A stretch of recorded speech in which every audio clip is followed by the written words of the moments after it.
tita. Mukhang kilala ko kung sino to Sino ba, yan? attorney. Ang aga rin ng mga... Good morning, Monica! Good morning. Good morning, Tika. Ang buti pa dito, good vibes. Buti, Erika, ikaw yung umano sa akin, nag-welcome. Bakit? Kasi kuya, ang aga-aga, yung taxi na sakyan ko, ang init ng ulo. Oo. Mainit ang ulo ng taxi Oo, driver. nakainit na rin ang ulo. Nahawa ka tuloy. Magagalitin, Good vibes ulit ako, no? ano? Magagalitin yung... Magagalitin yung ulo. Hindi ko maintindihan Magagalitin ang yung ulo. ulo. Ano ba yun? Magagalitin. Mainitin ang ulo pala. Magagalitin ng ulo, ah. Parang Mainitin ang ulo. Bakit ba sila ganon? mainitin ng ulo. Hot-tempered. Oh. Hindi pa Sinasabi ng natin. Biblia. Hindi, Kuya. ano yan, sabi nga yan, sa Proverbs yan 22. Kaya dapat ingatan ninyo yung mga, piliin nyo yung mga kinakaibigan nyo. Nasa 22, 24 hanggang 25, you can read that. Huwag kang makikipagkaibigan dun sa mga magagalitin. Pagka masyado kang, tsaka yung maiiniting tao. Mainitin ang ulo. Huwag kang nagsasasama sa ganun. Magagalitin ang ulo. Tawa sa attorney na speaking. Hindi, sakto lang yung line of sight ko kay Diego. Kaya napapatingin lang ako kay Diego. Bakit? Bakit ako? Mainitin ba ulo mo? Kanina lang kumakanta si Kika. Sinakal eh. Nakakainit. Kuya, pag gano'n eh, nakakainit ang ulo talaga yan eh. De, iba naman kasi yung maiinitin ng ulo. Lahat Ibig na lang sabihin, yung taong pinag-iinitan. maiinitin. Ano, parang, alam mo, yun yung sabi niya, kasabihan Tagalog, galit sa mundo. Iba naman yun. Me against the world. Pagka maiinitin ng... Na walang rason. Mainitin ng ulo, di ba? We react to stimulus. We have to remember that. And di ba, we have reasons and parang nag-a-analyze naman tayo ng ano. Pero yung maiinitin, iba yon eh. Kasi sinabi maiinitin ng ulo, Lahat na ano yan. Tsaka yun ang way of life niya. Diba? Ganun yung ano niya, na talagang, ano siya, mainitin talaga ang ulo niya. Meron pa nga, magagaang ang pingkok. Ano yung magagang pingkok? Magaang ang pingkok. Ano yung pinggok? Pingkok. Pingkok. Ano yun? Ibig sabihin nun yung konting nagalit, nananakit. Pero naman iba, konting galit kung ano-ano nang sinasabi, di ba? Na hindi mo na mababawi ulit yun. Nasa Ayan. Biblia din yun, di ba? Kaya nga, ang isang bagay na we have to remember, a spoken word is past recalling. Di ba? Yung mga nagbubukang maluwang ng kanilang mga labi. Hindi mo na mababalik. Mababa. Tsaka hindi, mahirap kasi yung, minsan yung, pagkasabi nga, yung pinaka masamang speech mo, magagawa mo yan kapag yung galit ka. Sabi, hindi ko naman, I didn't mean to do that. I didn't mean to say that. Pero past recalling yun. Pagka nasabi, lalo yung away ng mag-asawa, pag nasabi mo na, di ba, Diego, no? Oo, kuya. Pag nakagalit ng isang linggo, Ha? Sa linggo? Masyado naman yun. Sobra naman yan, Hindi, kasi pagka nagbitaw ka na ng salita, Hindi mo na mababawi. Ay, teka lang, may issue dun dalawa. Oh. Ano alam namin? Di pa namin alam. Ano alam namin? Hindi. alin ang hindi mo alam? Kung alam mo na, bakit mo naman itatanong pa? Alam mo na Sabi pala. niya, 1 week daw nagalit. Tapos sabi mo, sobra naman. Tapos ito naman, grabe naman. Parang alam niyo ba yung dahilan? Diba? ano ginawa Don't ko? judge. So ano nga Wala dahilan? naman nga. Wala naman. Wala. Basta. Ay, mas mabigat yun. Mas mabigat yun. Hindi, kuya, kasi hindi ako pala ganun. Kaya tahimik lang ako. So 1 week ka na lang Umaawit ka nagagalit. lang. Hindi ako Hindi nagalit. ba? Actually, tahimik lang ako. Hindi galit. Hindi, mas mahirap naman yung hindi mas sinasabi mahirap. kung ano masakit. Hindi kasi ako ano mo maano, kuya? Bagsak counseling ba to? Bagsak baso. Oh, hindi ako nagbabasag, Tapos nagbabasag. tutulog, naka-opposite sa'yo. Tapos problema ka, wala. Oo nga naman, di ba? Tapos hindi na good night. Walang I love you. Oo. Counseling ba to? Tsaka nakatalikod. Nakatalikod, matulog. Baka naman gusto niya. Pero pag harap kay Mio, hi Mio! Tapos tulog. Biglang. Kasi di ba sabi nga ni Derek kanina, dapat lagi kang mahinahon sa harapan ng anak mo. Kasi mapipick up niya yung ugali mo pagka... Sabi ko lang, wala bang good night. Good morning na lang. Pero okay na. Wala na ngayon yan. Yan na. Okay na. Hindi, ang isang ano lang naman din, siguro, kailangan pag-uusapan din. Sasabihin nyo din yung, pag hindi ka nagko-communicate naman, medyo mabigat din yun. Kasi parang, it's a matter of, di ba, doktor ka. Alam mo, that's one of those things na pinag-usapan namin ng therapist ko eh. Therapist ko, meron siyang yung girlfriend niya. Sabi ng girlfriend niya, Ang parang reklamo niyo doon sa girlfriend niya, Psychotherapist, kuya, physical hindi, therapist. sa therapist sa tuhod ko. Oo.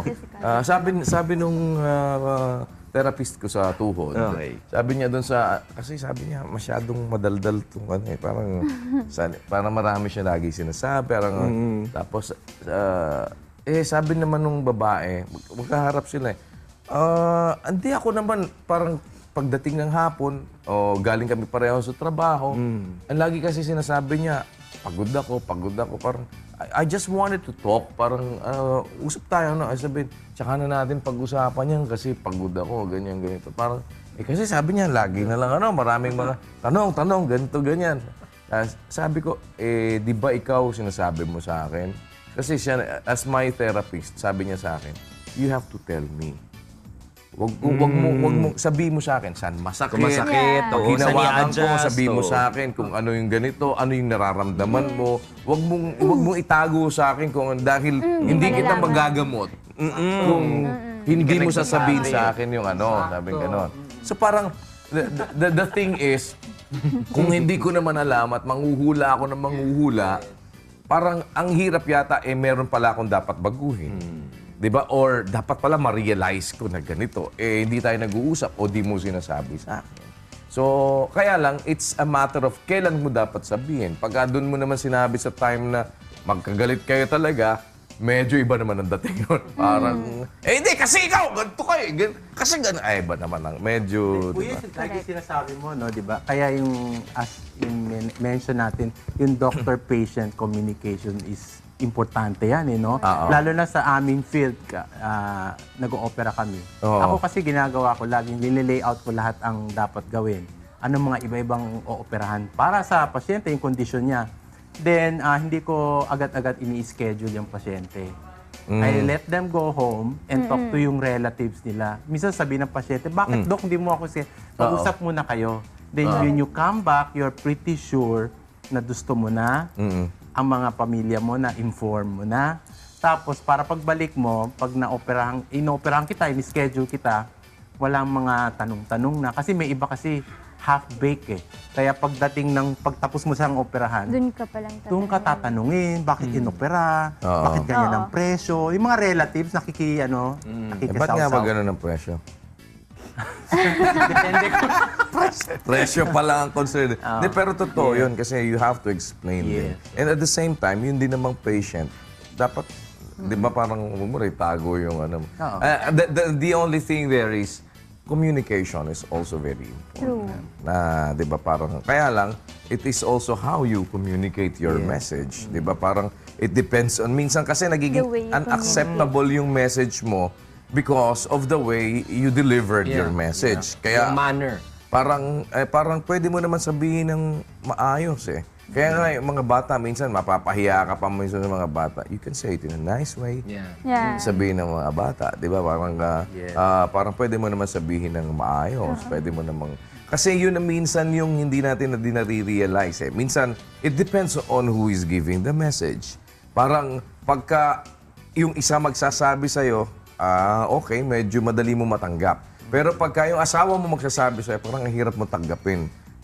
Pero pareho lang naman yung message, di ba? Parang, Sino yung isa, kuya? Yung sabi mong isa. hindi, halimbawa, may isang... ibang tao. Halimbawa, merong isang tao magsasabi sa'yo, let's say, supervisor mo or what, sasabihin sa'yo, blah, blah, blah, blah, blah, Pero blah. pag asawa Tatanggap mo, hindi mo kayang tanggapin. pero pag yung asawa mo nagsabi sa'yo, minsan, blah, blah, Sabi mo, nagger na. Nagnanag na. pero pareho lang na sinasabi. Or sasabihin ng supervisor, ikaw napaka-procrastinator mo. Pero pag asawa mo nagsabi sa'yo, ikaw napaka-procrastinator mo, parang nakaka-insulto. Sasabihin ng asawa mo, what is procrastinator? Attorney Rich, hindi ko ba yung sinabi mo ba na Procrastinate. Ano ba yan? Parang wala sa Procrastinate, vocabulary yung ko. parang taking their time kaysa gawin niya na kagad yung dapat niyang gawin. Sasayang ka. Sasayang ng oras. Parang pwede man... Ngayon na, o yun. Manyana habit. Manyana habit. The point there is, minsan kasi gano'n parang if you look up to somebody na in authority or yung respeto mo, yung esteem mo sa isang tao talagang nandun, tapos may sinabi sa'yo, mas madali mo matanggap kaysa ang magsabi sa'yo, ka-level mo lang. Parang yung kung ka-level ko lang yung nagsabi sa akin ng Sino gano'n. ka? Teka muna, Diba? Sino ka? tinuturoan mo ba ako? Diba? Parang, hindi mo, although, hindi mo iniisip na, pareho lang yung sinabi nun at saka sinabi ng isa, diba? Pero ba't hindi mo matanggap to? Kasi parang tinitingnan mo, sino ba yung nagsabi sa akin?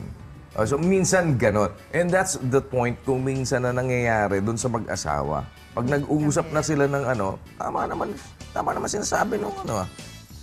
Ako kasi sa ano, pagkatama yung sinasabi ng asawa ko, hindi, sige. Titignan ko yan kung ano yan. Oh, but I mean, kasi iba-iba din yung level ng usapan namin eh. May level kami ng usapan na, magkaibigan tayo. O may level kami usapan, magkasawa tayo. O may level kami ng usapan, teka muna, dito ako ang dapat na naintindihan mo na, this time, you're not talking to me as your husband, you're talking to me as your superior.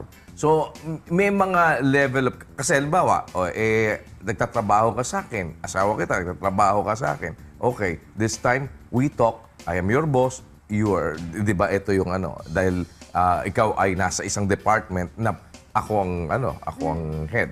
Although, of course, minsan mahirap gawin yon dahil, siyempre, pagdating sa bahay, sisingilin ka nun. Pag, kanina, parang, di ba? It's a matter of, so, Ang kailangan hirap pa rin. i-turn on and off, kuya. Yung gano'n, yung personal same- relations. Kung katrabaho mo, asawa mo. Yeah. Yun, medyo ano yun eh. Parang talagang kailangan i-distinguish mo. So, it's a matter of like, di ba kahit tayo why do we have difficulty sometimes in speaking in our own language and shifting to a different language? Because most of the time we think in Filipino and we speak in English. But it is so hard for us to turn off the Tagalog vocabulary na parang ganun yung, kung hindi ka talaga, yun ang iniisip. Kasi, ang nagiging problema ko minsan, pag nag-iisip ka ng Tagalog at i-Englishin mo, mahihirapan ka.